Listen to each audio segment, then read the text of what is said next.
안녕하세요. 오픈마인드입니다. 요즘 우리의 일상을 보면 이것이 없이는 생활하기가 어렵습니다. 이것이 무엇인지 예상이 되시나요?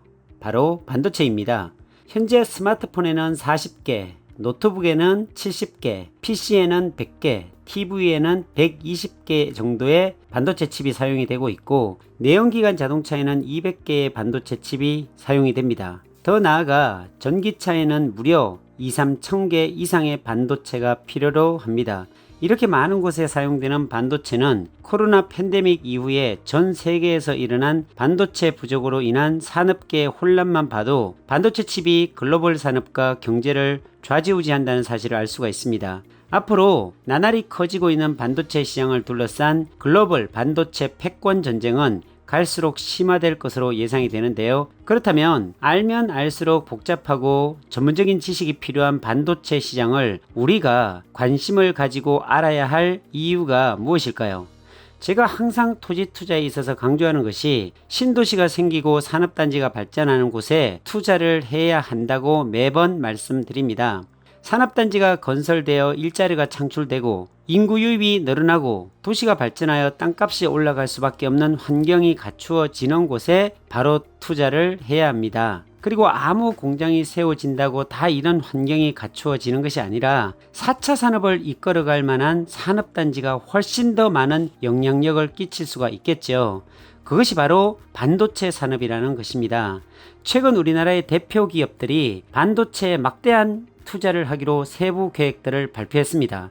이 중에서 지난달 SK그룹이 발표한 5개년 투자 계획 247조 원 중 절반인 142조 원가량이 반도체 분야에 투자되는데, 이 중 대부분이 용인 반도체 클러스터에 배정되었습니다. 윤석열 대통령이 취임한 이후 한 달간 반도체 초강대국 육성에 주력하면서 120조 원 규모의 SK하이닉스 용인 반도체 공장도 급물살을 탈 전망입니다. 빠르면 이달 말이나 다음 달 초쯤에 용인 반도체 클러스터의 전체 착공식이 열릴 것이다 라는 전망도 있는데, 착공식에 맞춰서 SK하이닉스 공장 건설도 한층 속도를 올릴 것으로 예상이 됩니다. 윤석열 대통령은 지난 7일에 열린 국무회의에서 현장을 강조하며 반도체 산업 육성을 위한 관계부처 장관들의 관심과 특단의 노력을 주문했습니다. 윤 대통령은 이 자리에서 반도체는 국가 안보 자산이자 우리 산업의 핵심이고 전체 수출액의 20%를 차지하는 우리 경제의 건간이라며 교육부뿐만이 아니라 전 부처가 반도체 관련 인재 양성을 위해 특단의 노력을 기울여야 한다고 말하기도 했습니다. 지난달 30일에는 이창양 산업통상자원부 장관 역시 SK하이닉스 이천 캠퍼스에서 제1차 산업전략 원탁회의를 개최했는데, 첫 회의를 반도체 산업 현장으로 결정한 것은 정부의 최우선 분야가 반도체임을 보여주는 상징적인 행보라고도 할 수 있겠지요. 그리고 김동연 경기도지사 당선인도 후보 시절 SK하이닉스를 방문해 지역산업 발전에 대한 의지를 표명하는 등 지방자치단체 차원에서의 관심과 의지도 크다고 볼 수가 있습니다. 반도체 산업의 규제 개선 등에 대한 정부의 관심이 커지면서 반도체 생산은 물론 소재, 부품, 장비 등 후방 산업에 아우르는 용인 반도체 클러스터의 추진 속도도 빨라질 것으로 예상이 됩니다. 산업단지의 조성과 인프라 구축이 빨라지면 클러스터의 중심을 차지하는 SK하이닉스 공장의 착공도 예정보다 조기에 이루어질 수 있습니다. 경기도 용인시 원산면에 약 126만 평 규모로 조성되는 용인 반도체 클러스터는 지난 4월에 SK하이닉스가 출자한 SPC 주식회사 용인 일반산업단지가 용인시에 사업 착공계를 제출하면서 2019년 2월 반도체 클러스터 계획을 발표한 지 무려 3년 만에 본격적으로 첫 삽을 뜰 수 있게 됐습니다.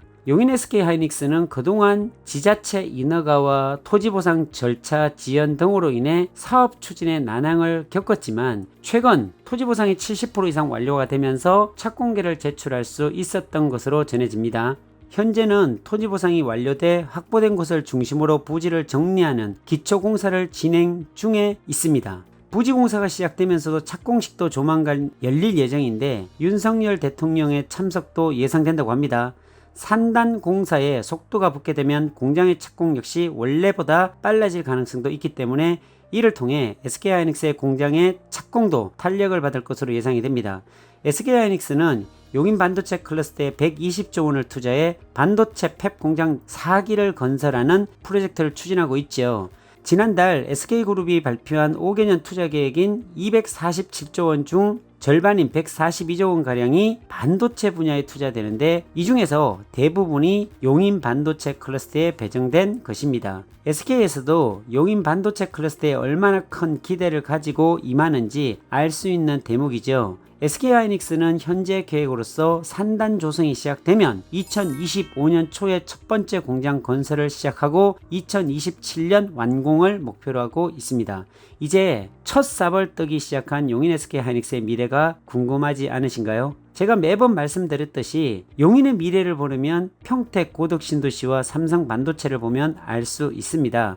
평택은 삼성전자의 움직임에 따라 아파트, 상가의 값이 수익형 부동산의 가치가 올라가고 인구가 늘고 있고 일자리가 풍부해져서 투자의 최고 입지 요건을 가진 곳이 되었습니다. 이처럼 SK하이닉스를 품은 용인, 원산면 또한 똑같은 모습을 갖추게 될 것이라는 기대를 가지게 되네요. 투자는 이렇게 성장하는 도시 주변에 하는 것입니다. 투자는 대규모 산업단지가 만들어지는 곳에 하는 것입니다. 투자는 대규모 신도시가 만들어지고 인구가 폭발적으로 증가되는 곳에 하는 것입니다. 이러한 투자 기준을 세우시고 공부를 하셔서 토지 투자에 꼭 성공하시기를 바라겠습니다. 오르는 땅은 이미 정해져 있습니다. 그 오르는 땅이 바로 용인 SK하이닉스 원산면이 될 것입니다. 오늘은 여기까지입니다. 감사합니다.